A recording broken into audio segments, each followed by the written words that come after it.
네, 진료실에서 강도 높은 항암 치료가 어려운 급성 골수성 백혈병 AML 환자를 마주했을 때 우리는 어떤 치료 전략을 세워야 할까요?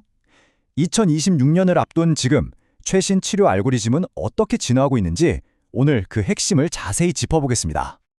AML 치료에서 우리가 가장 먼저 부딪히는 질문이 바로 이것 아닐까요? 환자의 주민등록번호에 적힌 나이만으로 치료 적합성을 판단할 수 있을까?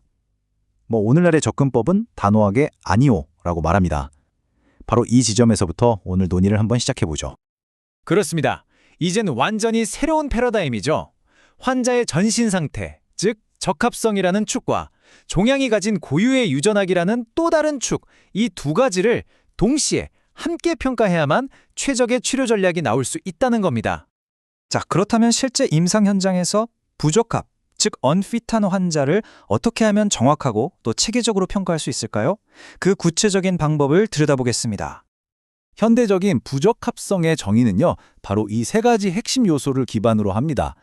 단순히 나이가 많다는 게 아니라 환자의 일상활동 수준을 보는 수행 능력, 그리고 심장이나 폐 같은 주요 장기의 기능 상태인 동반 질환, 마지막으로 이 힘든 치료를 감당할 수 있는 사회심리적 지지 기반까지 이 모든 걸 종합적으로 봐야 합니다. 이 슬라이드가 굉장히 흥미로운데요. 페라리나 유로피안 루케미아 넷 같은 전문가 그룹들이 이 세 가지 요소를 어떻게 구체적인 임상 기준으로 만들었는지 보여주고 있거든요. 보시면 75세 초과 이코그 3점 이상, 심각한 장기 부전, 그리고 돌봄 지원의 부재, 이런 것들이 공통적으로 중요한 기준으로 제시되고 있죠. 여기서 한 걸음 더 나아가면 노인 포괄 평가, 즉 GA라는 아주 유용한 툴이 있습니다. 이건 훨씬 더 객관적인 데이터를 주는데요. 예를 들어서 인지기능 점수인 MMSE나 신체 기능 점수인 SPPB가 특정 기준치 미만이면 생존율이 유의미하게 낮아진다는 결과가 있거든요. 이건 우리가 치료 강도를 정하고 혹시 모를 과잉 치료를 피하는 데 아주 결정적인 근거가 됩니다. 좋습니다. 이렇게 환자 평가를 마쳤다면 이제 이걸 현재의 표준 치료법과 어떻게 연결시켜야 할지 한번 살펴보겠습니다. 네, 바로 바이알레 A 임상시험이죠. 이 연구가 베네토클락스와 HMA 병용요법을 표준 치료로 확립했습니다. 여기서 HMA는 DNA 메틸화를 억제해서 종양 억제 유전자를 다시 깨우는 그런 약제인데 이 조합이 전체 생존기간 중량값 14.7개월이라는 아주 중요한 결과를 보여줬습니다. 그런데 여기서 임상적으로 가장 중요한 포인트가 나옵니다. 바로 이 요법이 일으킬 수 있는 심각한 골수 억제 부작용을 어떻게 관리할 거냐는 거죠. 과연 교과서대로 28일 내내 약을 투여하는 게 모든 환자에게 정말 최적의 방식일까요? 바로 이 슬라이드가 그 해답을 명확하게 보여줍니다. 이게 정말 핵심적인 임상 팁인데요. 베네토클락스 투여 기간을 14일이나 21일로 줄여도 치료 효과는 거의 그대로 유지하면서 감염이나 수혈 요구량 같은 독성은 눈에 띄게 줄일 수 있다는 겁니다. 환자에게는 정말 큰 차이죠. 그리고 꼭 기억해야 할 점이 있습니다.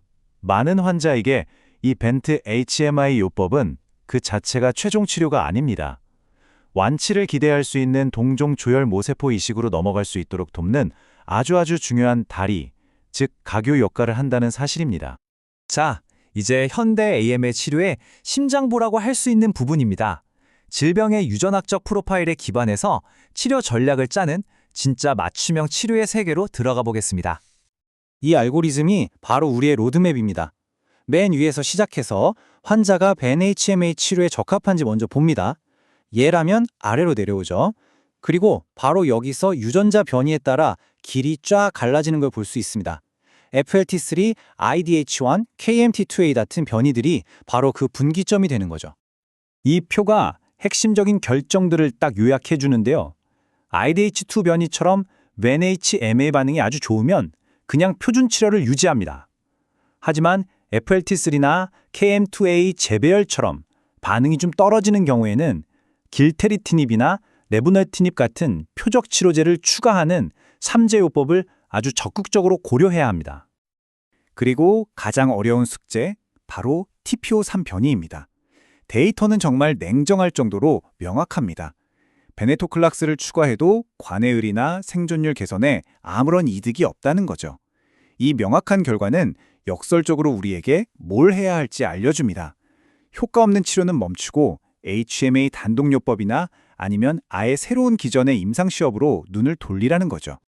그럼 가장 취약한 환자군, 그러니까 벤 HMA 병용요법조차 견디기 힘든 분들은 어떡할까요? 이분들에게는 치료 패러다임이 또 바뀝니다.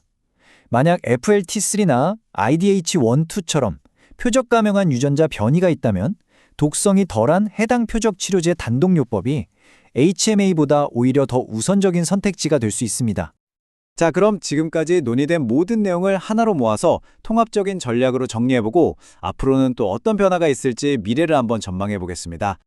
결국 우리의 접근법은 항상 이 두 가지 축을 통합해야 합니다. 바로 환자 평가를 통해서 치료 강도를 결정하고 유전자 평가를 통해서 가장 적합한 약제 조합을 선택하는 것. 환자와 질병, 이 둘을 항상 함께 봐야 합니다. 그럼 미래는 어떨까요? 벌써부터 다양한 삼재 병용요법에서 아주 고무적인 데이터들이 나오고 있습니다. 자연스럽게 다음 질문이 떠오르죠. 과연 이 더 강력한 요법들이 새로운 표준 치료가 될 것인가? 특히 TP53 같은 난치성 변이를 극복하기 위한 답은 아마도 이 안에 있을 겁니다. 그 결과를 확인하는 것이 우리 모두의 다음 과제라고 할 수 있겠습니다.